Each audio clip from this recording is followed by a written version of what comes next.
Dalam nama Bapa dan Putra dan Roh Kudus. Amin. Allah Bapa di surga, kami kerap kali mengalami badai-badai kehidupan, krisis-krisis kehidupan, masalah-masalah kehidupan yang seringkali menerpa kami atau keluarga kami atau komunitas kami. Bantu ya Bapa supaya kami tidak putus asa, tidak menyerah, sehingga kami dapat mengenal kehendak-Mu yang terbaik dan bersandar hanya pada-Mu saja. Terima kasih Tuhan, Engkau mengajarkan banyak hal kepada kami. Terpujilah nama-Mu kini dan sepanjang masa. Amin. Para saudara-saudariku yang terkasih dalam Kristus, kita semua pasti pernah mengalami badai kehidupan, entah krisis, entah masalah, entah problem, entah situasi yang menghimpit, menekan, dan menjadi salib berat dalam diri kita. Dan itu bukan hanya kejadian 1-2 hari, tetapi seringkali justru berlangsung sangat lama sekali, bertahun-tahun, gak pernah selesai. Sehingga kerap dan tidak jarang orang menjadi putus asa. Kita binasa Tuhan, kami binasa Tuhan. Di situasi seperti itu tidak jarang kita merasa dan mengalami bahwa Tuhan sepertinya tidak peduli dengan situasi kita. Membiarkan kita terpuruk dalam situasi seperti itu.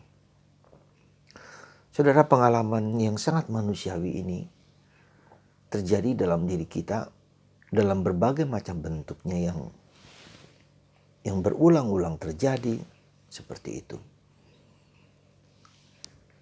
Mengapa ini harus terjadi? Kenapa itu terjadi pada diriku? Pertanyaan-pertanyaan yang selalu dilontarkan ketika kita berhadapan dengan realitas yang tidak mudah ini. Lalu entah kita mengalami goncangan, kita mengalami ups and down, konsolasi, hiburan, tetapi juga desolasi. Saudara, memang kelihatannya gampang kita bicara tentang hal seperti ini kalau kita tidak mengalami sendiri problem yang kita hadapi. Ada berbagai macam hal yang perlu kita sadari. Pertama, kita harus punya teman, sahabat untuk bisa berdialog, untuk bisa curhat, untuk bisa ngomong, untuk bisa sharing, untuk bisa mendengarkan apa yang menjadi pergulatan hidup kita. Karena itu seringkali problemnya bukan pada diri kita sendiri, tetapi orang di sekitar kita atau orang yang dekat dengan kita. Maka harus ada punya teman, kita diajak omong. Kita ingat akan peristiwa Yesus yang tampil bersama 2 murid ke Emmaus. Mereka sharing satu sama lain, mereka membagikan pengalaman satu sama lain. Mereka pulang kampung seperti orang frustrasi, kecewa, dengan nada emosi yang meletup-letup. Ya. Cari teman, cari sahabat. Sehingga kita juga memiliki perspektif yang berbeda dari apa yang kita hadapi. Ya. Yang kedua, kita lihat dalam bacaan Injil hari ini pada tanggal 30 Juni 2020, hari Selasa. Ya.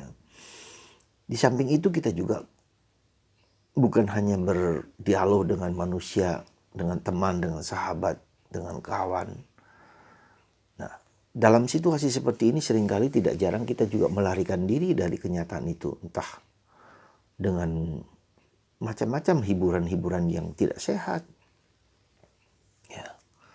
Dan kecenderungan untuk lari dari realitas itu bukanlah sesuatu yang gampang, yang mudah dikatakan jangan begitu, tetapi sifat-sifat yang kecenderungan negatif seringkali muncul, godaan-godaan muncul juga. Dalam krisis seperti ini seringkali kita justru ingin melepaskan beban yang berat itu. Jadi sekali lagi kita punya teman, punya sahabat yang baik. Ya, tentu saja sahabat yang baik, bukan yang yang justru menjauhkan kita. Yang kedua, ya, dalam keadaan seperti ini seringkali juga kita tidak mau, kita menutup diri gitu loh, menjadi orang yang tertutup. Tidak ingin apa yang kita alami itu dibongkar atau dibicarakan dengan orang lain. Kita malu, kita tidak suka diketahui hal-hal seperti itu, ketertutupan itu.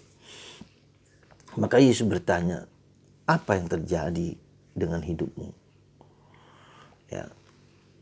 Maka kita kembali kepada, boleh dikatakan kepada hidup doa kita. Hidup doa kita dan membaca kitab suci, merenungkan sabda Allah. Kenapa harus demikian? Kejadian-kejadian seringkali dibiarkan terjadi seperti pengalaman Ayub. Ya, seringkali terjadi dan dibiarkan, pada umumnya demikian, terjadi dan dibiarkan supaya kita berproses.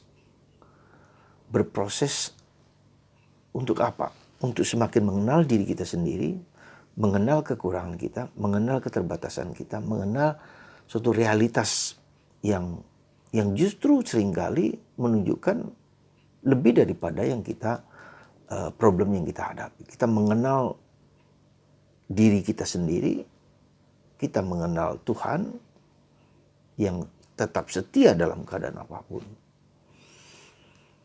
Jadi justru seringkali penderitaan salib itu adalah buah dari cara Tuhan mendidik, membentuk, mengolah diri kita lewat badai-badai kehidupan yang kita alami.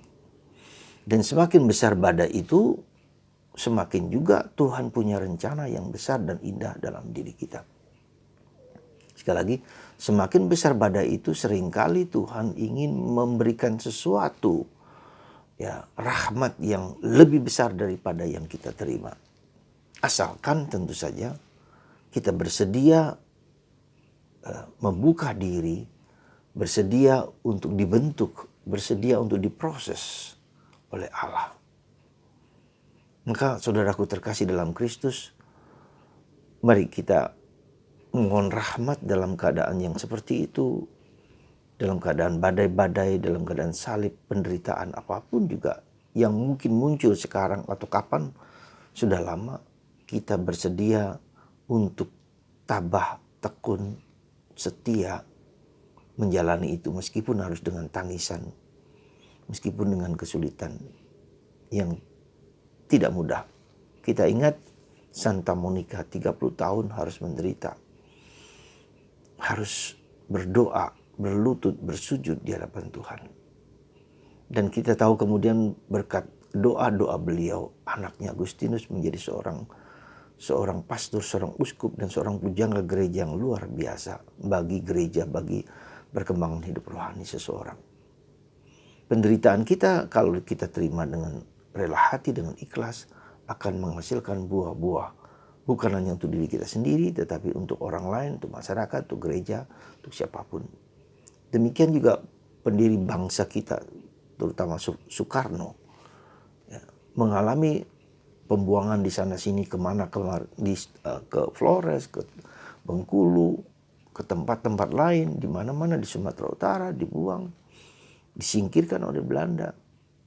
Tetapi justru dia menjadi fondasi negara dengan Pancasila yang dia lahirkan. Mari saudara, sekali lagi, meski berat, kita terima, kita tanggung bersama Tuhan Yesus. Karena Yesus sendiri sudah menanggungnya, sudah menerimanya dengan ikhlas, dengan tulus.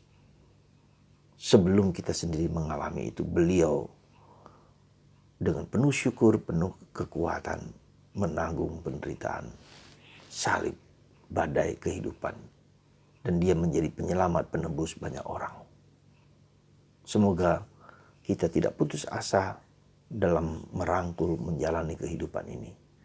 Dan itulah menjadi kunci ketika orang bersedia, rela, dan ikhlas dengan penderitaannya, dia akan mengalami sukacita yang berlimpah.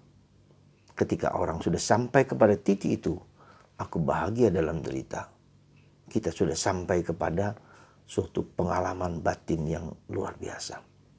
Tuhan memberkati Anda. Jangan takut, jangan putus asa. Bertahan dalam Tuhan, kembali dalam Tuhan. Kuatkan hatimu dan hati kita semua bersama Tuhan. Semoga Tuhan memberkati Anda semua dalam keadaan apapun. Tuhan berkatilah anak-anakmu ini yang menderita dari satu waktu ke waktu yang lain. Yang bukan sehari 2 hari tetapi berkali-kali. Berkatilah anak-anakmu ini ya Tuhan.